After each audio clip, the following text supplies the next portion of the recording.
everyone. I'm Betsy, and I'm really excited to be here today. I am part of the all-remote team at GitLab, which is one of the world's largest all-remote companies. I've been at GitLab for about 2.5 years, and prior to joining the all-remote team, I was GitLab's talent brand manager, so I've spent a lot of my career on the people side as well. So I want to get started by telling you a little bit more about GitLab. We have been an all-remote team since our founding year in 2014, and today we have over 1,300 team members across 65 countries around the globe. We also work with 100,000 organizations, and beyond our full-time employees, we have 3,000 individuals who contribute to our product while they're using it for their own projects. We've also documented all of our remote practices, and we've created more than 50 guides now to share what we know with the world. And so I'll show you a little bit of how to access those resources at the end of the session. So GitLab's culture is one of the main things that drew many of us to the company. And it's really due to the fact that our leadership team truly took the time to invest intentionally in building and scaling our remote culture. And as we continue to grow, we're really seeing that hard work pay off. So many of the awards and recognition that we've received lately, and I've listed a few here, are actually based on feedback straight from our team members, which is really encouraging. And we'll talk a bit more today about how we sustain this culture throughout the session. So these are the 5 main types of teams on the remote continuum. And we've actually, in our handbook, defined 10 of these, but these are just the main buckets. So you'll see no remote and all remote on either side, which are pretty self-explanatory. But you'll also find that most teams will really fall somewhere in the middle here.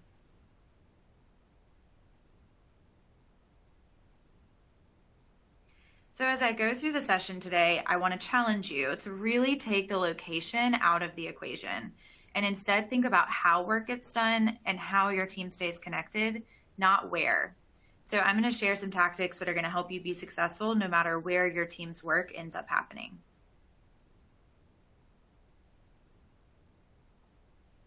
So we're obviously going to talk about meetings today, but to be able to kind of see the bigger picture of what's possible for your team, we also need to take a step back and look at some of the basics of remote team communication. So first, there's your values, which is foundational to everything else. We'll also talk about asynchronous communication, which is going to enable your team to be more inclusive and collaborate more effectively.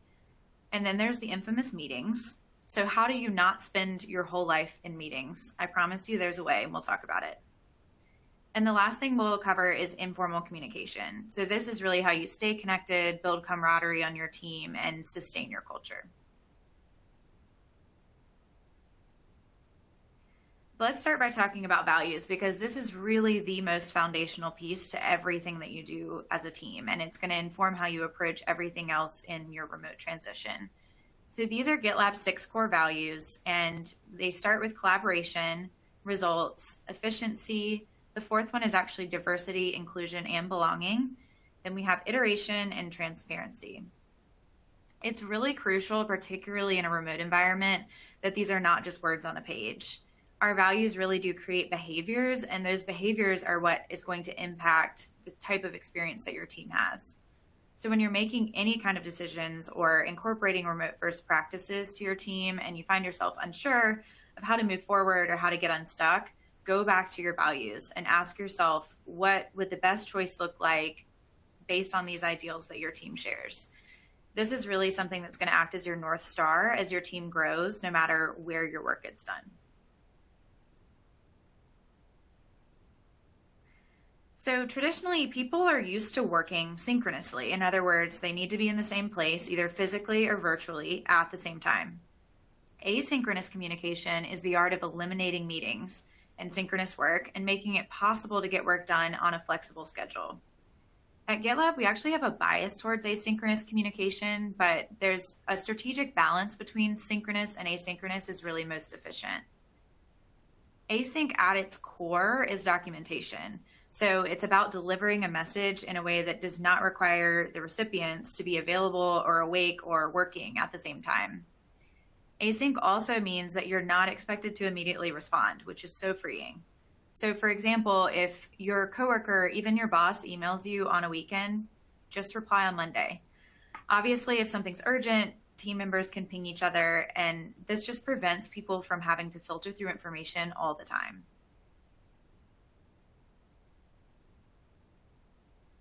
So why async? Working asynchronously is much more respectful of other people's time, and it's just more inclusive.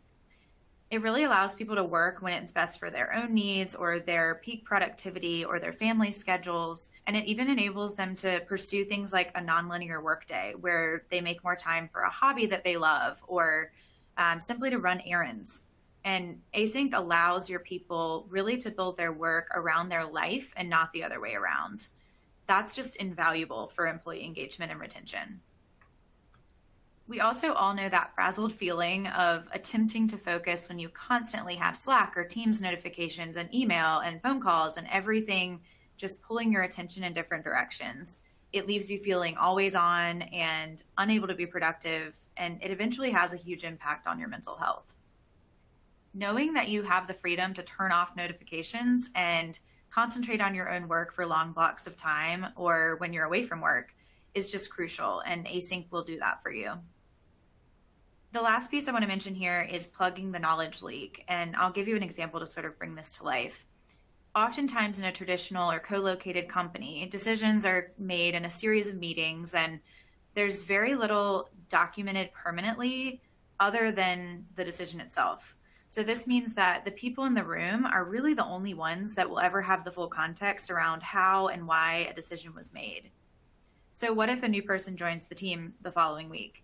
That decision being made synchronously means that there's a huge knowledge leak that your team is just going to have to consistently keep plugging as your team grows and more people join. So if you're convinced and you're ready to implement asynchronous communication on your team, here's how to get started. So as you're incorporating more async communication, first remember that iteration and progress are way more important than perfection. This is a transition. This is not how people are used to working. So there are going to be bumps in the road, but your team will be able to figure it out together if you're willing to sort of make those iterations and changes as you go along the way. The tools that you use are also incredibly important. Async works best if there's company-wide alignment on how and where you communicate. So you're really going to want to select tools carefully and then direct communications to as few channels as possible. And make sure you document that so that people are aware of it as soon as they join. If you want to actually learn a bit more about how GitLab does this, you can find our handbook page. Our entire handbook is public. You can find that page by searching GitLab Communication Handbook. Something else we've tried at GitLab recently is Async Week. So this is where we refocus ourselves on eliminating or repurposing as many meetings as possible in favor of working asynchronously. And even being part of a company like GitLab that has a bias towards async, this is always an important thing to practice and reiterate. And Async Week is one way that we do that. As you can see in this tweet, it was very life-giving for me the first time I tried it. So we've talked a bit about documentation, and really a crucial part of enabling async work is having a centrally located, up-to-date handbook. You really need that single source of truth to operate efficiently and be inclusive of everyone. At GitLab, we maintain a handbook that would actually be over 10,000 pages if it was printed, because we truly document every single thing that we do, from processes to culture to how we communicate with one another. And it's updated constantly by the entire team. So from day one at GitLab, you're able to make changes to the handbook. When you're in a co-located environment in an office where everyone's in the same place, you often will just pop over to someone's desk and ask a question or even call them. But not only is that disruptive to that person's day, it also totally breaks down if someone isn't in the office that day or they're working a different schedule or even if they're on PTO. So every question in that case suddenly becomes a delay, every conversation takes longer, and it really ends up contributing to burnout. You may not have a handbook right now, and that's okay, but really all you have to do is start with one thing. So as people leaders, you know many of the questions that come up most often. So start by documenting some of those. Document the answer to a question that comes up commonly, document the associated process, and do it in a central location that you can keep up to date. Then after that, you can make plans for expanding it and keeping it current.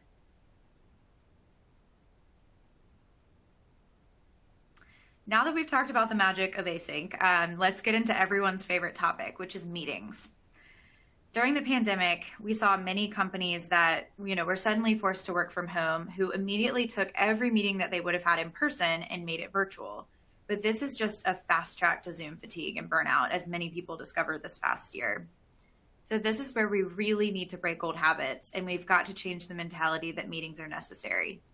If you make meetings optional and every meeting has an agenda, your team will be less reliant on being online at the same time.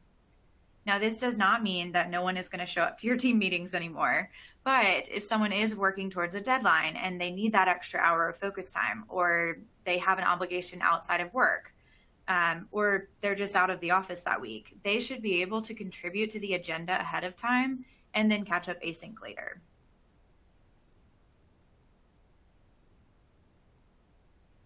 It's really easy, all of us complain at some point, that meeting could have been an email after the fact, but how do you actually go about preventing unnecessary meetings?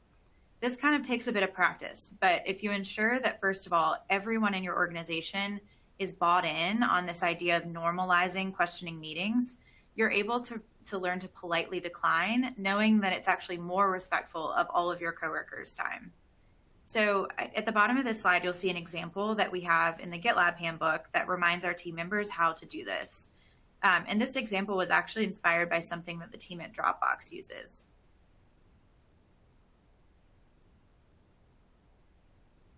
So how do you know when you do still need a meeting? Like I said, there is definitely a happy balance between sync and async meetings and different times when you need both.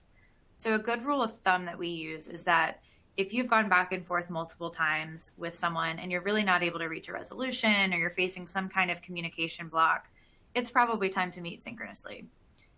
There's a funny story about that I want to share, that we recently had our team communicating with another company's team about a project that we were collaborating on. And there was a little bit of confusion or miscommunication over a form that we needed. So we suggested a sync call after realizing this confusion. The company actually came back to us and said, hey, can we try to solve this async instead? And we were thrilled that they pushed back. And as a result, we were able to solve it that day without having to wait for a meeting to get scheduled. So it really just goes to show that even for a company like GitLab, we are always learning and iterating, and we're going to keep doing that. But just think of how much time will be saved in the future if every company thinks this way. When you do have a meeting, be sure to have an agenda so that you're being transparent and inclusive of all of those who are not able to attend. You also are going to want to document everything that happens in the meeting so that even if there's not a recording, which is something you should try to remember to do, they're still able to keep up with the full context of what was happening in that meeting. Also, try to schedule speedy meetings. This is a feature in Google Calendars, but you can just do it yourself too. These are 25 or 50-minute meetings, and it allows for that few minutes of break between each meeting so that if you are in a long block of back-to-back, you can take a short break in between. And hybrid calls are another thing I want to mention. You'll see this in the GitLab handbook if you search for it as well. If you're a hybrid team and you have some team members in the office and some who are working from home or working remote, make sure that your meeting practices are inclusive of those who are not in the room. The ideal scenario here is actually for everyone to call in from a separate room, even if they're in the office, because they're using their own audio and video equipment. So I want to move on to informal communication. When individuals are physically located in the same space in an office, there are lots of opportunities to chat and talk about non-work related conversations and things you did over the weekend. But for remote companies, there aren't any hallways for team members to cross paths in. So really, as leaders, you have to be the one to be intentional about designing informal communication when it can't happen more organically in an office. Informal communication also enables friendships to form at work. So this is really important for leaders and people leaders because employees who feel that they have genuine friends at work are more likely to enjoy their job and be higher performers and feel more invested in the company long term. In a remote environment, like I mentioned, you really have to kind of be the one to put more structure around these informal communications and also design and enable an atmosphere where team members feel comfortable reaching out to really anyone. to talk about topics unrelated to work. One example at GitLab is that team members have informal coffee chats all the time. So these are 30-minute times for two people to talk about literally anything except work. We also have things you'll see on this list. Number 8 is juice box chat. So that's a coffee chat for kids. And it's something that we started this year during the pandemic when a lot of people had their kids home with them during the day. So it was, something that was started by our team members that we decided to formalize and add to our handbook. I've listed a bunch of the other ways that we do this and bond as a team. So I'd encourage you to give those a shot. And that's actually another page you can find right in our handbook by searching GitLab Informal Communication.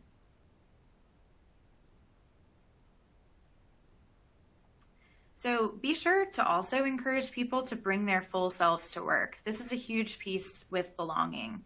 And one way to do this is to create chat channels for discussing various hobbies and the cities people live in, for parents and traveling, and even for skill sharing. We have Slack channels for almost anything you can think of, including, as you can see here, dog photos. And really, we do this because separating work and chat is one of the hardest habits to break. Chat tools are actually built to keep your attention because of the notifications, and they're meant to get you to respond quickly. So they're synchronous by nature. But if you're doing work in your chat tool, it just isn't scalable. You can't easily find old discussions, it wastes a lot of time, and it segments your work across multiple tools. You can obviously still mention work in your chat tool, but just make sure that the meaningful discussions are happening elsewhere, like in your project tool. And at GitLab, to keep us honest with this, we actually have all Slack messages automatically disappear after 90 days. So this is a forcing function we use to really keep us using the GitLab tool for all of our formal documentation. So we talk a lot about how to build connections virtually because as an all-remote team, that's obviously how we spend most of our time. But there's also great value in gathering in person for relationship building. These are some of the ways that we enable this at GitLab, including our regular company summit, conferences, visiting grants, and local meetups. You'll see at the top right, this picture is from our last summit, which we call Contribute. And this was in New Orleans. And it was so fun to be all together. We typically will do this conference or this summit every 9 months, but obviously have been missing that over this past year. So we're really hopeful and looking forward to being able to gather again in the coming year.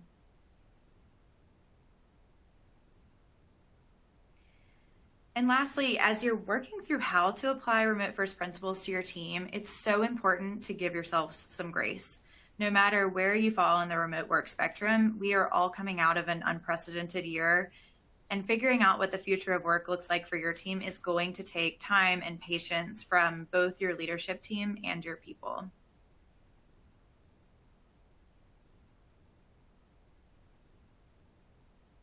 So before we move on to some questions, I wanted to share a few resources of where you can find out more about what we've talked about today.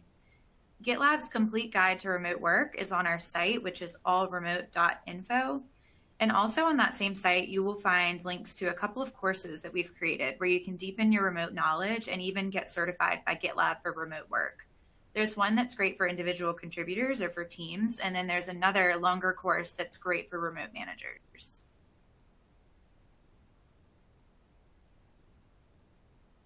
And hot off the presses this week, literally it went live yesterday, is our 2021 Remote Playbook. This is the most comprehensive guide to remote work that you'll find. So we've condensed our 50 plus guides that are in our handbook all into this one resource that will help you and your teams apply remote principles. Our 2020 guide was really focused on sort of the quick transition, helping teams, learn how to spin up their remote practices quickly. And this playbook is more focused on the future. So it's looking at how your team can apply these principles for scaling your culture and doing that in the long term. You can also download this on that same site, allremote.info. And now I'd love to turn it over to you and use the rest of the time for any questions. All right. Thank you, Betsy. That was really, really good stuff. We did have some questions come in. So the first Okay, so asynchronous makes sense, internally. I think we can also establish a culture there. But what about with clients externally? How do we handle asynchronous work with them?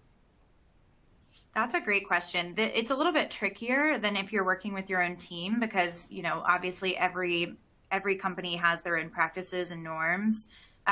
Even on async week, though, for us, if a customer or client sees a need for a sync meeting, we'll certainly have one.